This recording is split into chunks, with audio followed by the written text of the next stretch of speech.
The more I observe the men who identify as the leaders of what it means to be masculine, the role models of today's society, the more disappointing it is. You got a group of guys all sitting in the back of a bus who sound like a bunch of outcasted middle schoolers at a lunch table.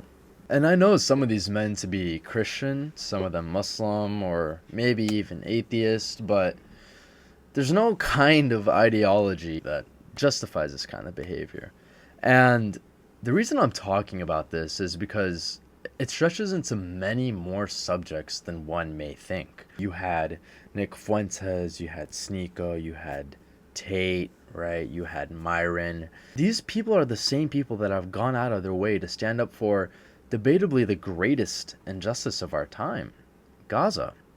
What's going on in Palestine, these men have exactly advocated for, and they throw it all away the moment they start to act like neo-Nazis. Disappointing because we kind of looked to these people. We looked to these people as role models and representatives of what we felt is right.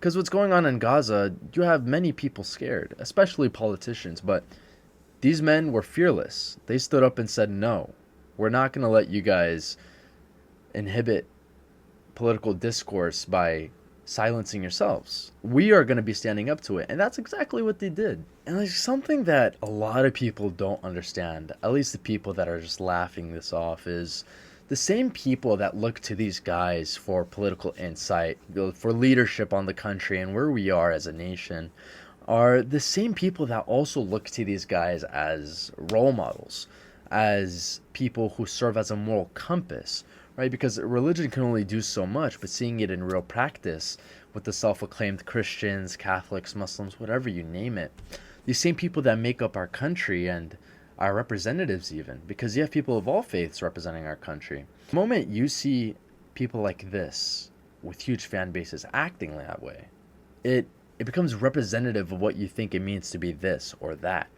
And you're seen as not just someone who has political takes, but someone who leads and lives a certain way of life.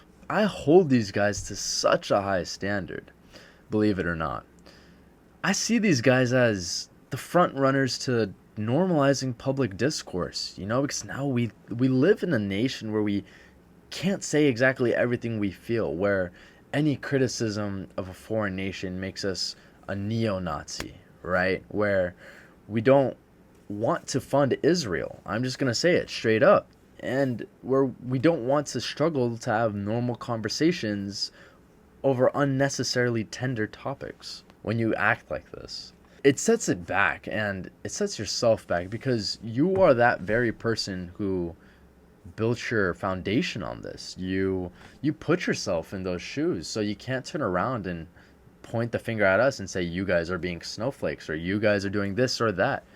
You put yourself in that foundation. You told everyone, I'm going to advocate for X, Y, and Z, so expect nothing more and nothing less from that. And you're going to take the stance of, I've always advocated this. Well, yeah, you have, and you're consistent, and I respect that from you. But you throw it all away the moment you do something like that. Because the thing is, ladies and gentlemen, is these men, they advocate for being socially disciplined and justified and all that, but where is that when you don't have reverence for the creator who created these very people that died? And look, I get it. I get the playful banter and the silly jokes and whatnot, the living room jokes, as they say, as especially Eminem once famously quoted. But now I know they didn't initially get onto the bus and think to themselves, how can we be the most outrageous and vile people today? Which I don't think they're inherently evil. That anyone who laughs at this kind of behavior is inherently cruel. I mean, that's kind of ridiculous. Or that they're inherently evil, or they secretly want all Jews dead. I say that they're confused. Confused would be the word that I would describe these people. And, they follow these guys to escape being a slave, right? That's a big message a lot of these guys have. But you become enslaved when you do things impulsively, when you do things to garner clout or a little boost in the algorithm here and there when you say this or that. And this only hurts them.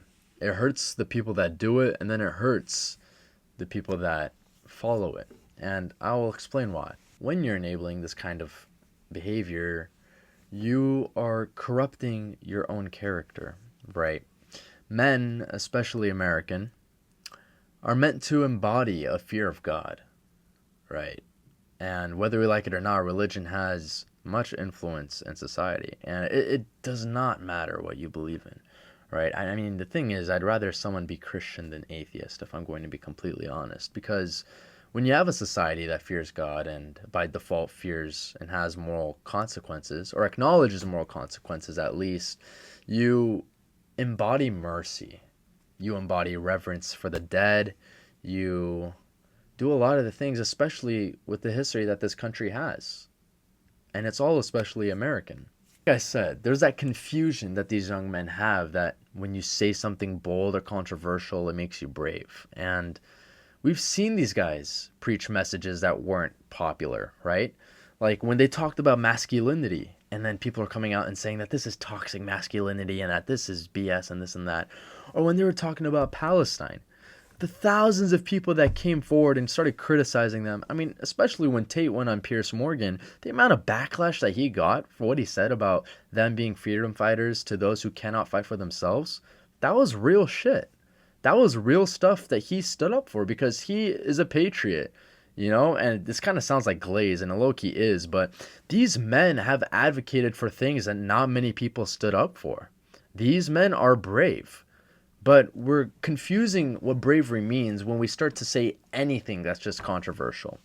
And, you know, what they said was controversial, but it was true. And that is something you simply cannot deny. And that's the problem now, because when you do something like that, after being used to being controversial for so long, you play it off as people just continuing to be wrong or simply being snowflakes. But that's just unfortunately not it. It's a rare L. As much as they do want to represent masculinity, being a man is not about saying whatever you feel without being impeded or inhibited by it. Here's an account by a Holocaust survivor, Viktor Frankl, who famously says, "I will never forget how I was woken one night by the groans of a fellow prisoner who threw himself around in his sleep, obviously having a horrible nightmare.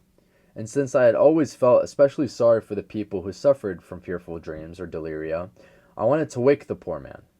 But suddenly I drew back my hand, being ready to shake him, yet frightened at what I was about to do. At that moment I realized that no dream, no matter how horrible, could be as bad as the reality of the camp which surrounded us, and the same camp I was about to recall him to." The crazy part is not even that this man survived, ladies and gentlemen, but it's that this man wouldn't renounce or bash these guys' names. That, ladies and gentlemen, is a top G if I know one. So, gentlemen, if you dare to embrace your manhood, you gotta parade this kind of behavior. You can donate to charity. You can train your body. You can discipline your mind, your soul, journal. You can reflect on what you think is objective truth. Call out those who do injustice. Do anything of the biblical and commanding things that you've been ancestrally instructed to do, but don't be scared to call out the bullshit, no matter what way, but never defame those who cannot defend themselves. Unless it's like Hitler or some shit. I don't know. Because that is what it means to be masculine. And that is American.